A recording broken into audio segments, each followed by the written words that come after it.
Welcome back to Cyberspace. I'm your host, Leslie Poston. Before we get started today, I want you to do a little experiment with me.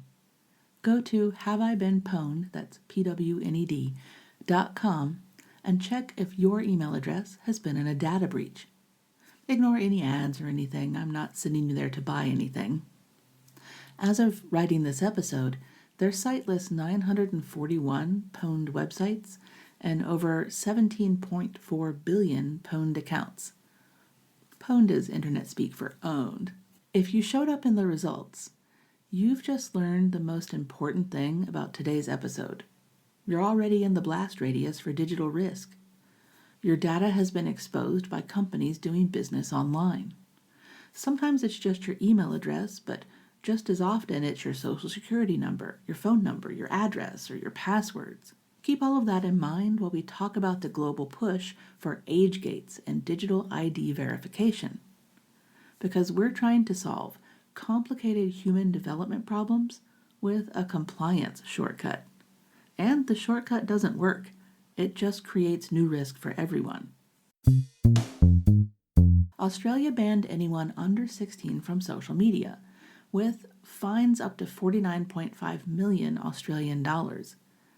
The United Kingdom enforces age checks for porn sites under the Online Safety Act. The EU just released a prototype age verification app. Here in the US, COSA is back in play in 2026 after we thought it was gone in 2025, and COSMA, which is the Kids Off Social Media Act, advanced to the Senate calendar.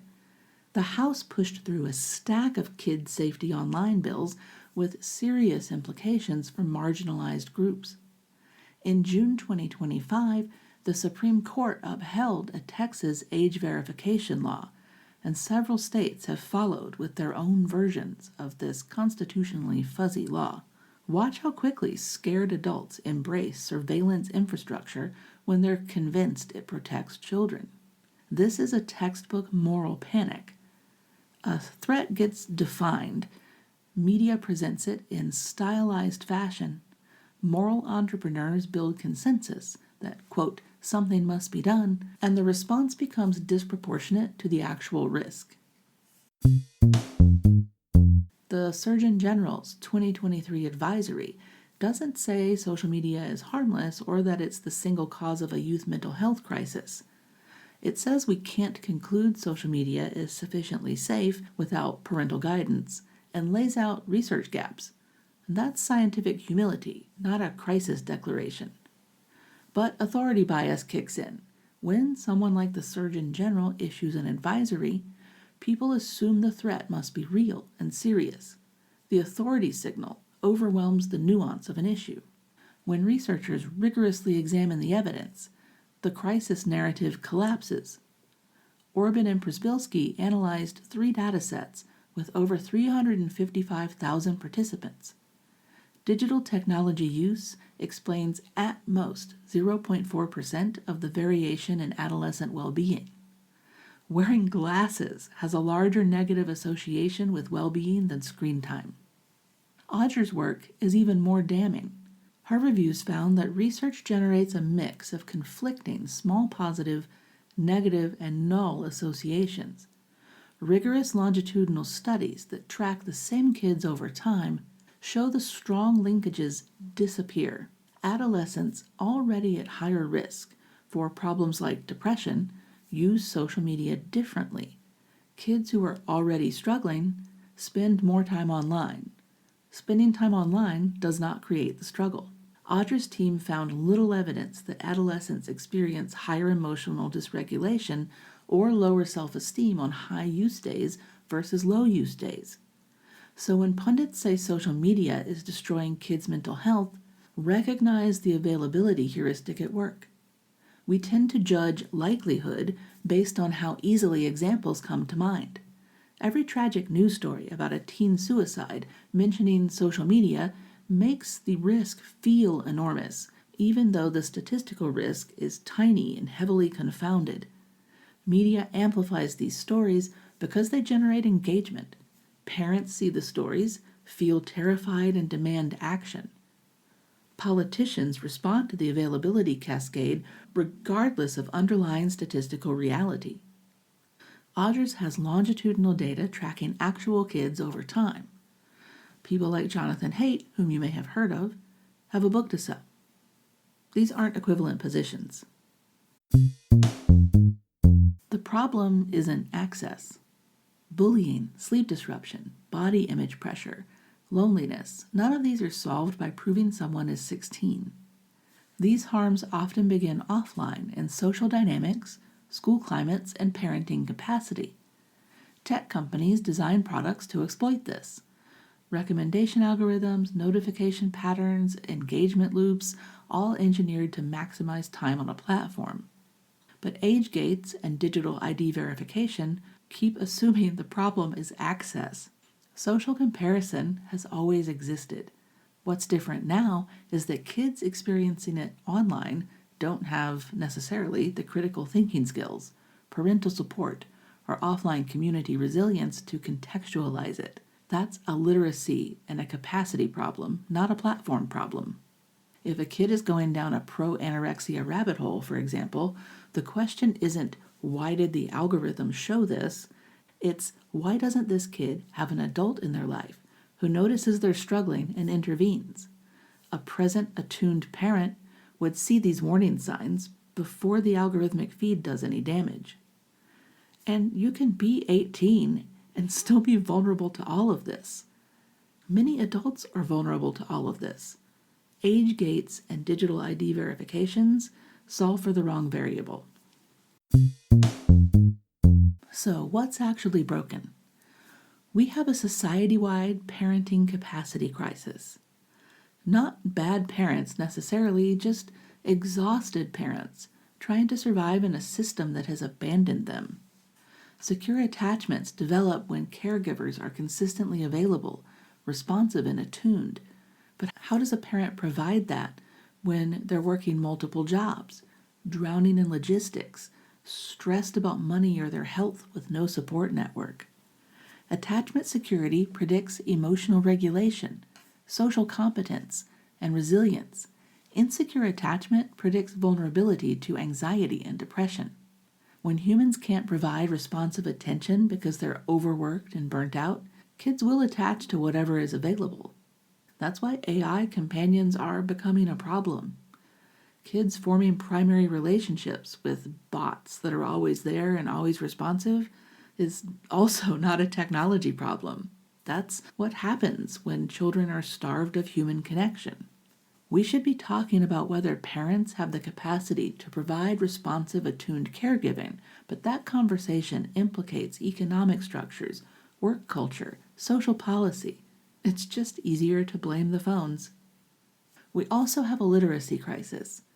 Reading scores tanked after 2020, and it didn't have anything to do with lockdown. Prior to that, we abandoned phonics, spent decades teaching kids to fill in bubbles on tests instead of thinking. So kids can use phones, but they struggle to evaluate what they're reading. When a kid goes down a misinformation rabbit hole, that's an education system problem.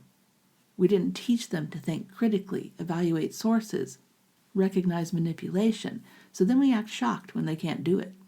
Underneath all of this, capitalism gutted support structures that families used to have. Childcare is unaffordable, healthcare bankrupts people, parents work multiple jobs and can't make rent.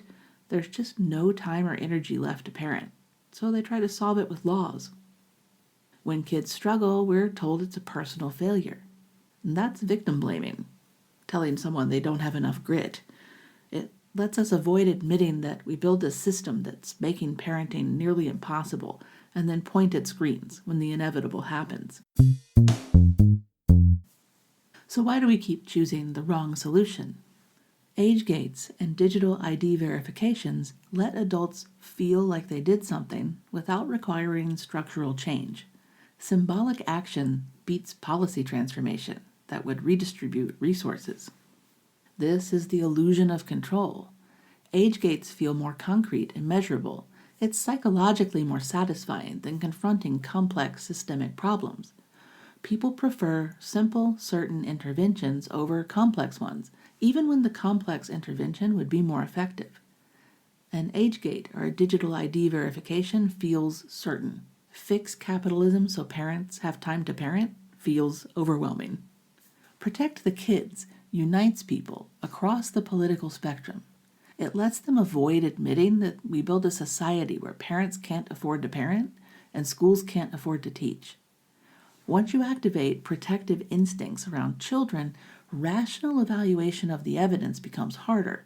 Anyone questioning the narrative gets cast as not caring about kids or as making excuses for big tech. Many adults that are pushing for age gates and digital ID verifications benefit from the economic system that's crushing families. It's psychologically uncomfortable to acknowledge their policy preferences are making kids miserable. When behavior and beliefs conflict, we adjust our beliefs to justify our behavior. We find an external villain, social media, phones or tech companies, and now the story is coherent. They care about kids, they're protecting kids from big tech, and they don't have to examine their role. This is scapegoating. It redirects blame onto a safe target, reducing cognitive load. It's easier to hate TikTok, for example, than to confront capitalism. The just world hypothesis creates pressure to find a reason when kids struggle. If the reason is structural, economic inequality and policy failure, that threatens belief in a just world. If the reason is a discrete bad actor like social media, the just world belief can be preserved. Ban the bad thing, restore order, justice prevails. So what does age verification actually create?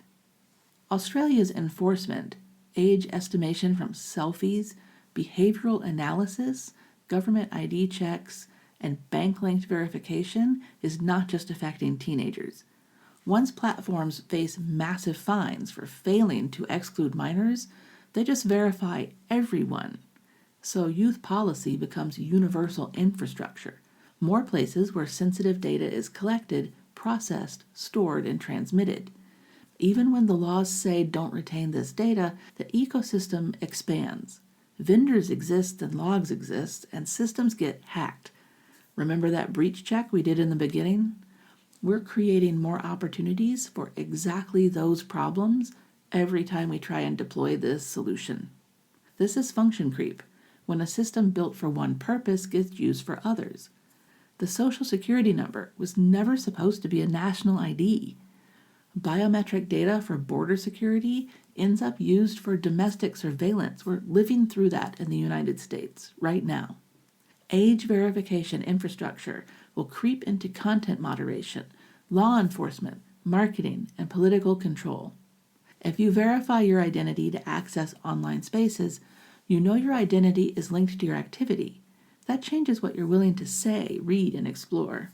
Chilling effects on free speech, political dissent, exploration of stigmatized topics. Marginalized communities are especially affected. LGBTQIA+ youth, undocumented immigrants, abuse survivors needing anonymity, they're all impacted. Verification systems produce errors. People get locked out. People without stable government IDs get excluded. This is digital redlining. Identity requirements exclude people based on documentation status, housing stability, and institutional trust. Age verification mandates and digital ID verification are panopticon level surveillance affecting everyone, not just the young. So what would actually work? Well, if the problem is capacity, literacy, community, and economic structure, fixing those would work. Universal childcare, publicly funded. Parental leave for bonding time. Healthcare, including mental health services. Schools with counselors, social workers, enrichment programs. Living wages, housing policy that keeps families stable. Labor protections for predictable schedules and time off. Many countries do this, and they have measurably better outcomes for their youth, not because they have different phones, but because they support families structurally. For platforms, focus on actual harm mechanisms, transparency about recommendation algorithms, and friction around features designed to maximize engagement at the expense of well-being. Have real accountability when AI products generate dangerous content. For educators, bring back phonics. teach critical thinking, fund schools properly, and stop teaching to the test. All of this requires political will and resource redistribution. That's harder than surveillance, and that's why we're not doing it. So why did I start with a breach check? Age gates sold as child safety are mass identity infrastructure creating new risk for everyone.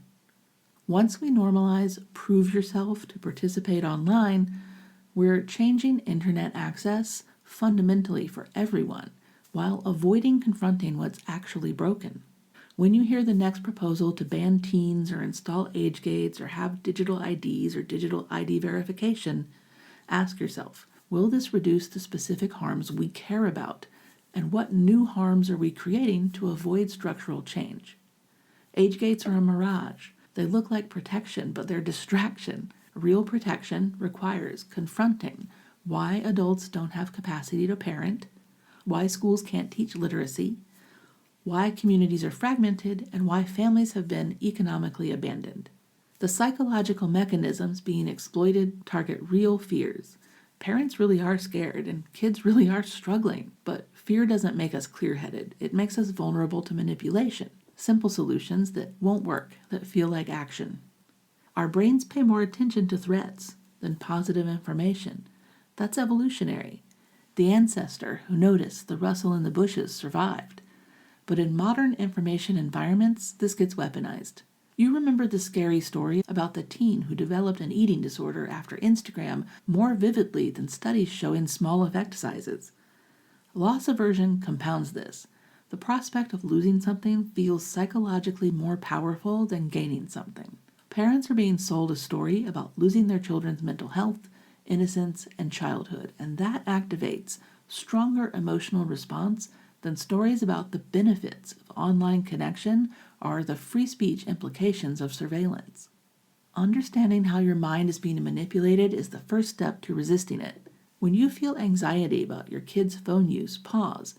What evidence are you responding to? Who profits from your fear? And what does the proposed solution actually do versus what it claims? What structural factors are being ignored? That's a lot harder than surveillance, but it's the only thing that will actually work. Thanks for listening to PsyberSpace. I'm your host, Leslie Poston, signing off and reminding you to stay curious.